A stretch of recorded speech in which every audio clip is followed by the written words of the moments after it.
Bonjour à tous et bienvenue sur Sanitas Arte. Aujourd'hui, dans cette vidéo, nous partons à la découverte de l'hypotension artérielle.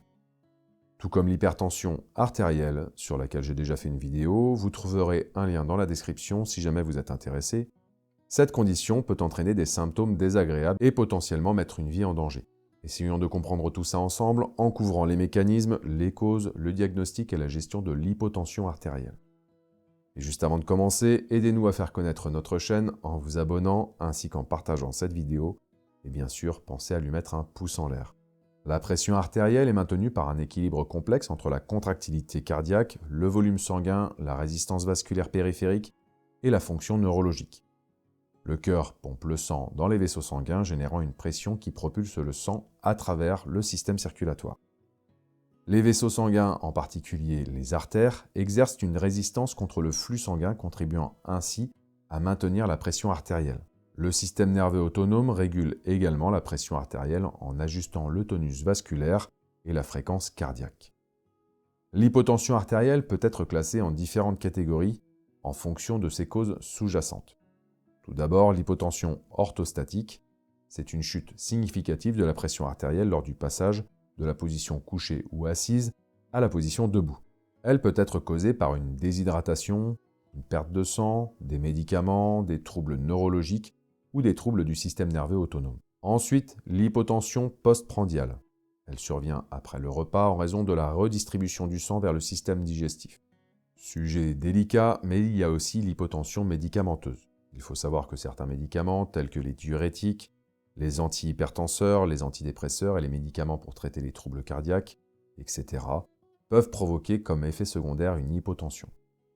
Autrement, l'hypotension neurogène, elle peut résulter de dysfonctionnements du système nerveux autonome, tel que dans le cas de la maladie de Parkinson ou l'insuffisance autonome. Et pour finir, l'hypotension due à des conditions médicales sous-jacentes. Certaines maladies, telles que les troubles endocriniens, les infections graves, les troubles cardiaques et les troubles de la glande surrénale peuvent entraîner une hypotension. Le diagnostic de l'hypotension artérielle repose sur la mesure précise de la pression artérielle à l'aide d'un tensiomètre. Les symptômes cliniques peuvent inclure des étourdissements, une faiblesse, une vision floue, une fatigue, voire une perte de conscience. Les antécédents médicaux de la personne et les médicaments qu'elle prend doivent également être pris en compte pour identifier la cause sous-jacente de l'hypotension. Pour ce qui est du traitement de l'hypotension artérielle, tout dépend de sa cause sous-jacente. Les approches peuvent inclure la correction des facteurs contributifs, cela peut impliquer la réhydratation en cas de déshydratation, l'ajustement des médicaments qui causent l'hypotension ou le traitement des conditions médicales sous-jacentes. Parfois, c'est une modification du mode de vie qui va être recommandée, comme modifier son régime alimentaire pour augmenter son apport en sel, rester hydraté, éviter les changements de position brusques et de porter des bas de contention pour aider à prévenir l'hypotension orthostatique. Dans certains cas, des médicaments vasoconstricteurs ou des agents hormonaux peuvent être prescrits pour augmenter la pression artérielle. Bien que l'hypotension artérielle puisse souvent être gérée avec succès, elle peut parfois entraîner des complications potentiellement graves, telles que des chutes, des blessures ou une diminution de la perfusion des organes vitaux, comme le cerveau, le cœur et les reins, voire un choc hypotensif dans les cas les plus sévères. Par conséquent, il est important d'évaluer régulièrement la personne pour détecter tout signe de complication et de réagir rapidement en conséquence. Et les huiles essentielles dans cette histoire. Comme souvent, elles sont très intéressantes pour un accompagnement afin de redonner du tonus à tout ça. Je vous recommande malgré tout de voir avec votre médecin si des contre-indications existent, qu'elles soient liées à votre état de santé ou aux médicaments prescrits. Pour la réalisation de cette synergie, il vous faudra des huiles essentielles de menthe poivrée, d'épinette noire et de romarin CT-camphre.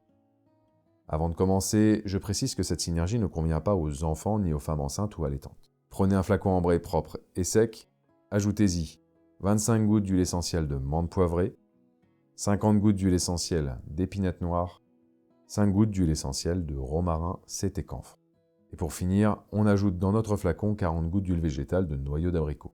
Mélangez le tout et comme d'habitude pour éviter un bête incident, notez avec un crayon à verre ou une étiquette le nom de la synergie sur votre flacon. Et si un jour vous souhaitez suivre une formation sur les huiles essentielles, je vous donne rendez-vous sur sanitas-arte.com. Pour l'utilisation de cette synergie, appliquez 5 à 8 gouttes du mélange au-dessus des reins 2 fois par jour. Une fois le matin au lever et une seconde fois entre midi et 2, pendant environ 7 jours consécutifs. Respectez ensuite une fenêtre thérapeutique d'au moins 2 semaines avant de reprendre les applications de ce mélange. Un petit détail important malgré tout, étant donné que les individus atteints d'hypotension artérielle ont un risque accru de chute en raison de leur propension à ressentir des étourdissements et une faiblesse, il est essentiel de mettre en place des mesures de prévention des chutes, telles que l'utilisation de déambulateurs ou de cannes, l'élimination des obstacles dans l'environnement et la sensibilisation à la nécessité de se lever lentement. Il ne faut pas perdre de vue que des individus souffrant d'hypotension artérielle, en particulier s'ils présentent des symptômes persistants ou des antécédents de complications, devraient être suivis régulièrement par leur médecin traitant. Cela permet une surveillance continue de leur état de santé, l'ajustement approprié des médicaments si nécessaire et la détection précoce de toute nouvelle condition médicale sous-jacente. Cette condition nécessite une évaluation attentive pour identifier et traiter sa cause sous-jacente. Une approche multidisciplinaire impliquant des professionnels de la santé qualifiés est essentielle pour assurer la gestion efficace et prévenir les complications associées à cette condition. Très bien, cette vidéo touche à sa fin. Si ces informations vous ont été utiles, pensez à vous abonner, à mettre un pouce en l'air et surtout à partager notre contenu avec votre entourage. Ça prend moins de 10 secondes, ça ne coûte rien et pour nous, ça vaut de l'or. Dans tous les cas, merci de nous avoir suivis. Écrivez-moi vos questions, vos suggestions ou autres dans la section commentaires. Comme d'habitude, je réponds à tout le monde. Je vous dis à très bientôt sur Sanitas Arte pour de nouvelles vidéos. Et en attendant, prenez soin de vous.